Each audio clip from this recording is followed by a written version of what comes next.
on matters relating to electricity because the ECG has attributed recent power cuts in the Ashanti region to what it terms the restoration of redundancy in power distribution. Parts of the region have in the past few days experienced intermittent power outages, with some areas plunged into darkness for nearly 12 hours. This situation is adversely impacting on some businesses and livelihoods.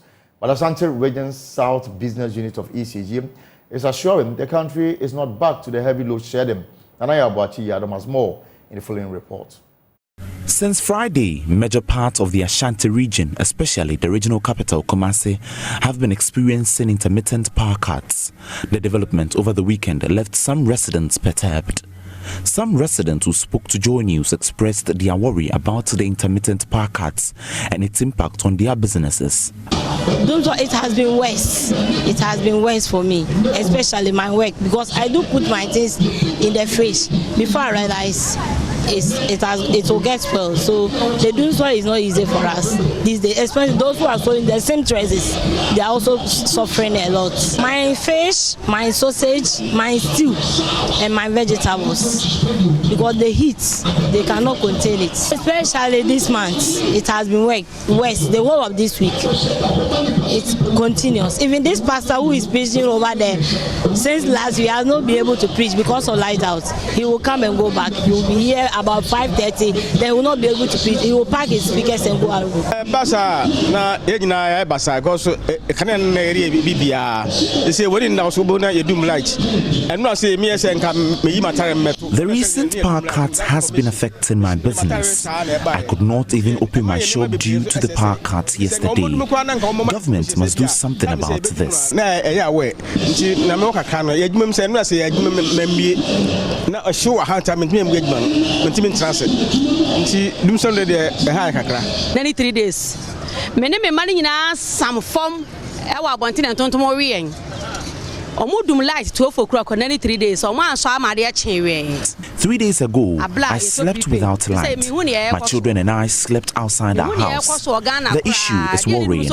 We do not know why we have to sleep in darkness without any notice. Government must set up.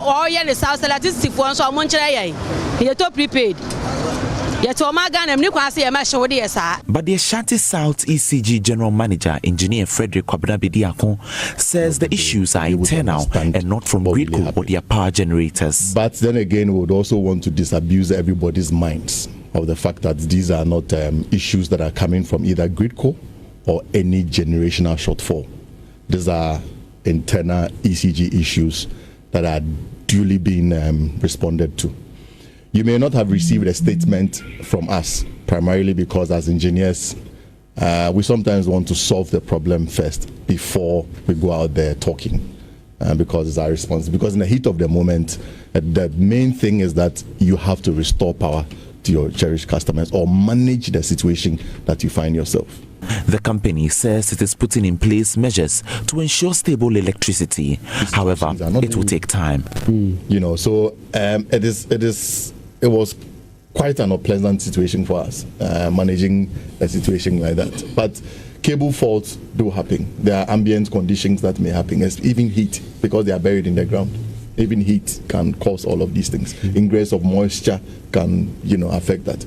And most of these cables also have had some joints that haven't already been prepared some time past that could also affect in the event that now the temperature is quite high. The temperature is quite high, and it means that there's a lot of cooling effect from our ACs and all that. It means power consumption or the capacity has also gone up. All of these things can cause a lot of damages within the system. So he would continue with that. We may come back to the way forward and all that, and we'll see how best we can attempt to solve the situation. For Joy News, Nana Boache Dankwe Yadom, Kumasi. This is the pause with me, Elton Brobe. Now let's move to some other stories now. And government has launched a new initiative aimed at building a strong network of highly literate communities across the country, where no child is left behind and every citizen is empowered to make a meaningful contribution to the socio-economic transformation of the country. Shortly, I have an official of the ministry in the studio to help us get a better understanding of this initiative. Right now, though, a report capturing the launch in Mamfe in the Eastern region. Dr. Yao Ose Idichum at Mamfe in the Kuapem South District of the Eastern region. The SEP program would ensure 90% of basic 4 pupils aged 10 attain foundational competencies in literacy, numeracy, and social-emotional development. It will also ensure that at least 90% of junior high school students pass and transition into senior high school, while 90% of senior high school students pass and transition into tertiary. Education Minister Dr. Yawose Educhum explained that under the program, chiefs would play a critical role in ensuring improvement in learning outcomes by providing accommodation and other support for teachers and education providers. The World Bank have something called learning poverty. They measure proficiency of students in reading by age 10, which coincides with primary 4. Around the world, various countries are struggling. About 87% of children in developing countries cannot read. We want to make sure that every child will read in Ghana by primary 4. So we have begun the process of supporting teachers, bringing in literacy coaches. The goal of this project is to ensure that 90% of our children by primary 4 will be able to read.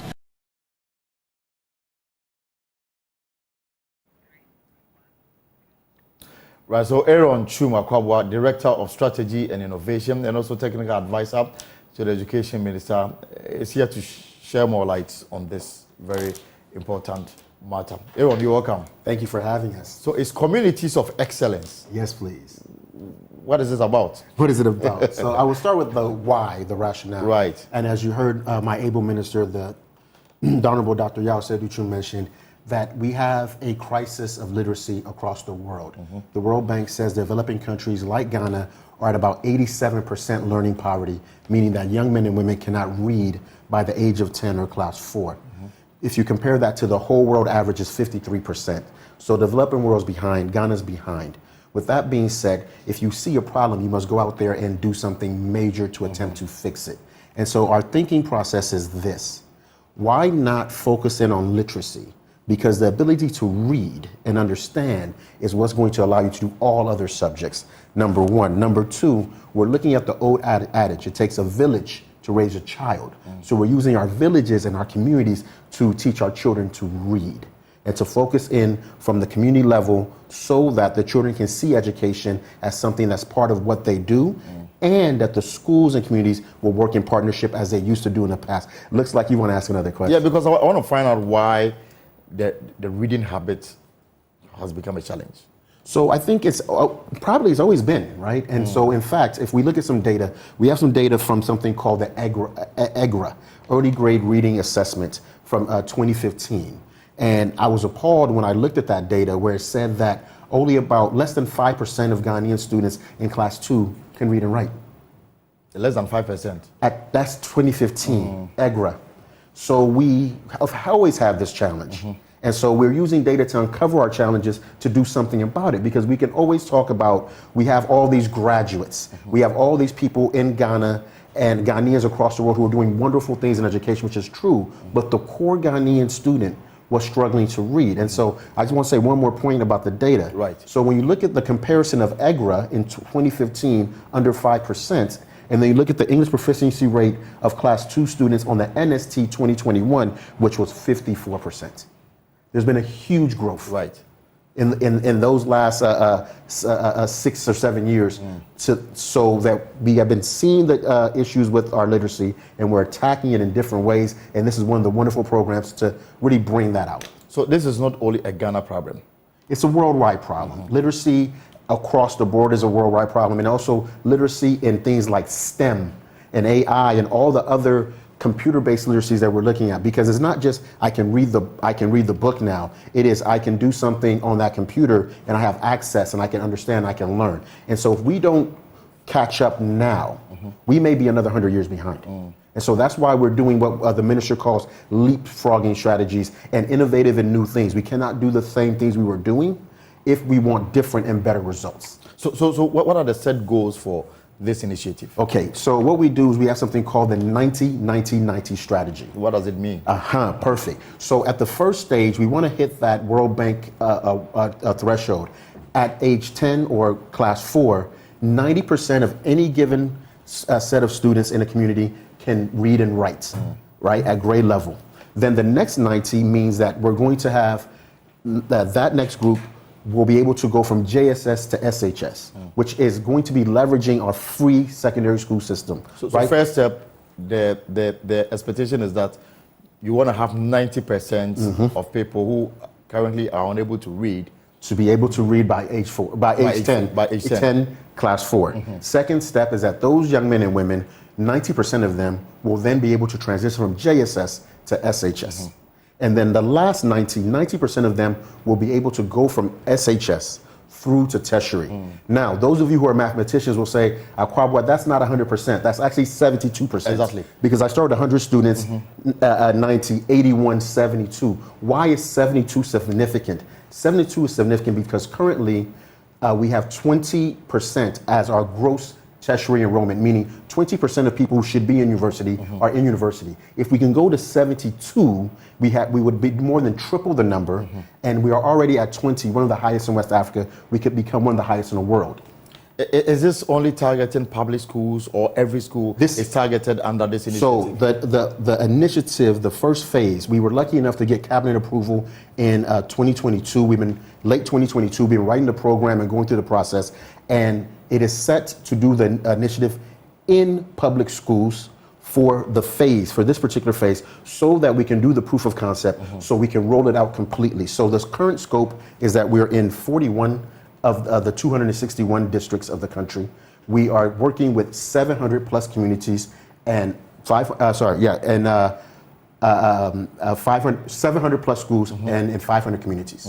And so across the country. The great thing is that we are in every single region. And what we did is that we created 6 focus regions, and those were the regions based on the NST. We just used data. We said, where are the places where we either have very huge populations like Asante and Greater Accra, which is 1/3 of Ghana's population with those two, or where are the places where the scores for the NST are not moving the way we want them to move. So we put a little extra focus there, but every single region has multiple districts and multiple schools within the program. No one in Ghana is going to be cut short out of this process.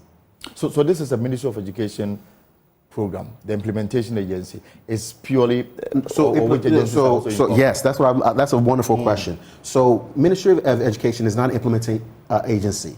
Those of us at this level, we are policy people. I write policy, we write policy, and then we have our implementers in our agencies. So the great thing is that we're in deep and complete partnership with GES.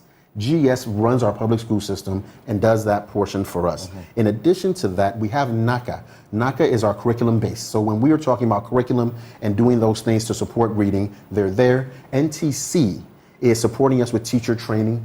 We have NACIA, who will do an inspection to ensure, they're the regulator, to make sure that GES is doing the right thing, that MOE is supporting them.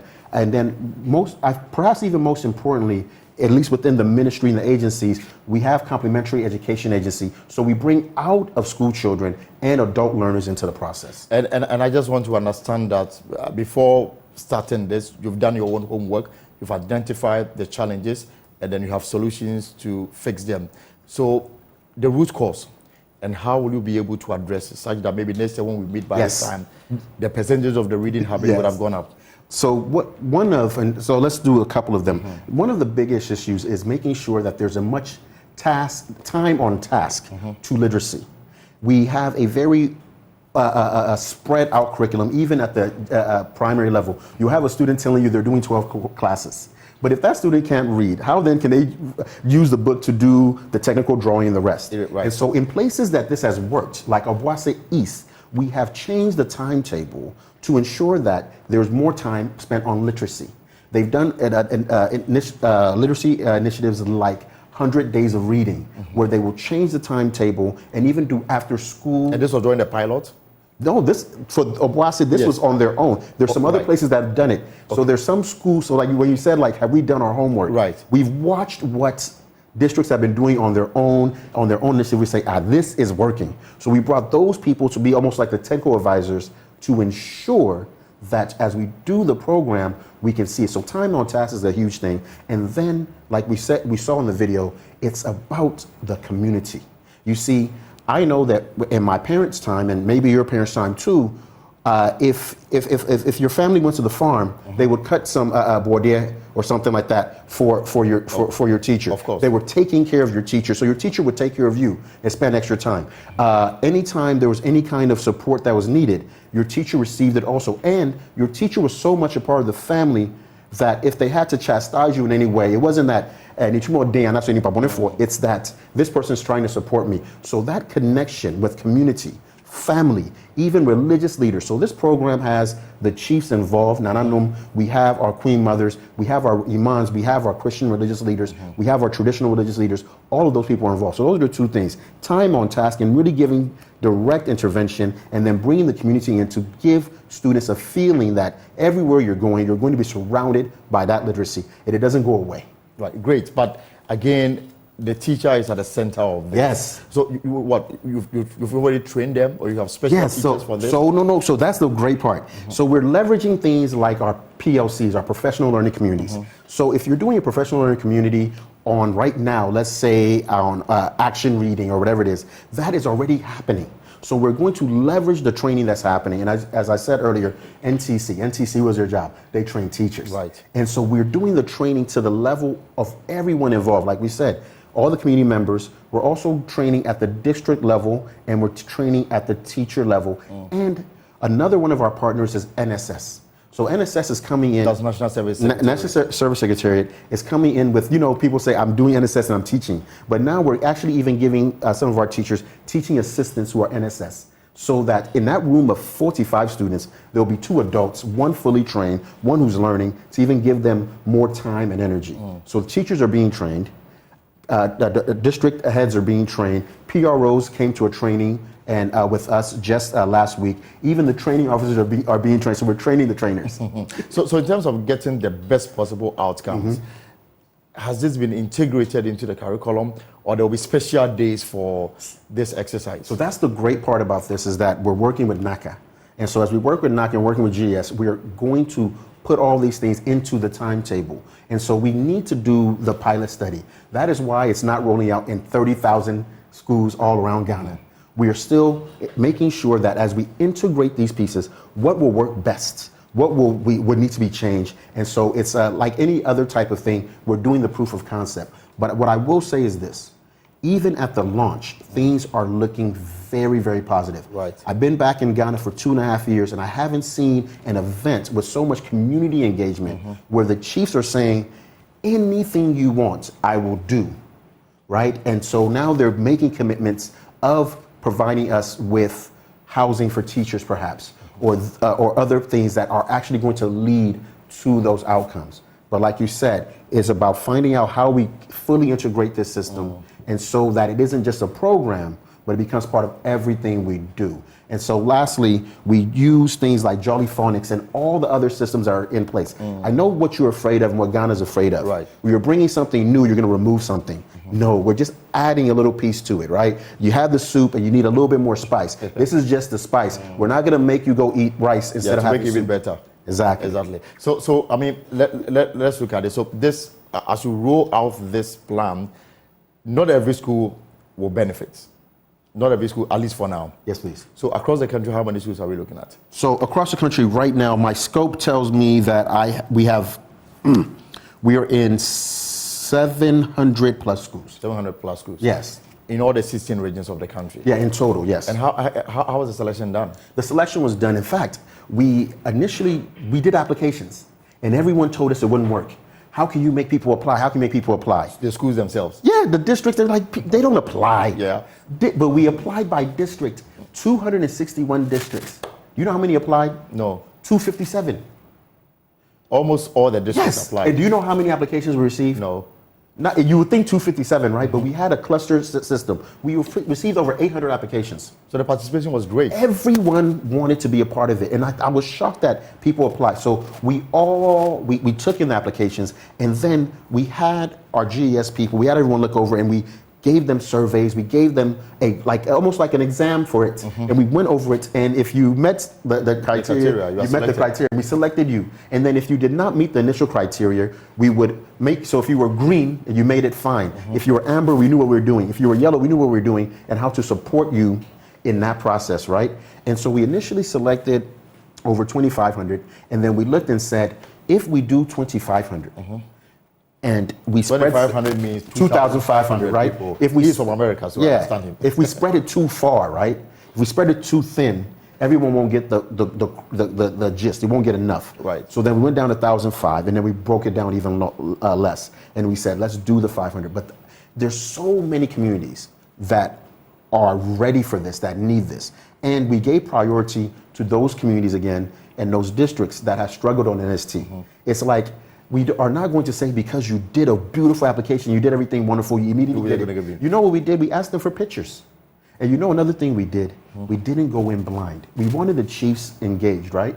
So we actually took thumbprints and signature of every chief of every community. And if your chief did not sign, if your district assembly person did not sign, if your MP did not come in and do some sort of endorsement, we didn't even let you turn the application in.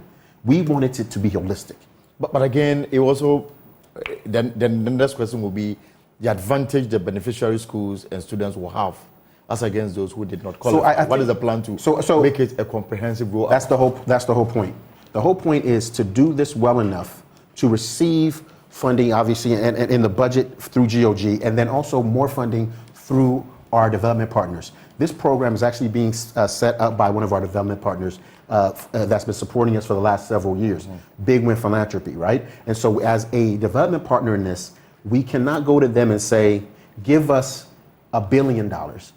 We can tell them, give us this amount so we can prove to you, so we can get more from you and from others. And I don't want us to think of it as, well, this 500, this 1,000, this 800 got it and I did not receive anything. We are still giving the baseline of education in Ghana is still rising. The tide is still rising and is being consistent at that level, and we must do something. So what we need to be happy about is there is a program that is going to support. There's a program that the application process was transparent. There was a program that it wasn't politically motivated. Right.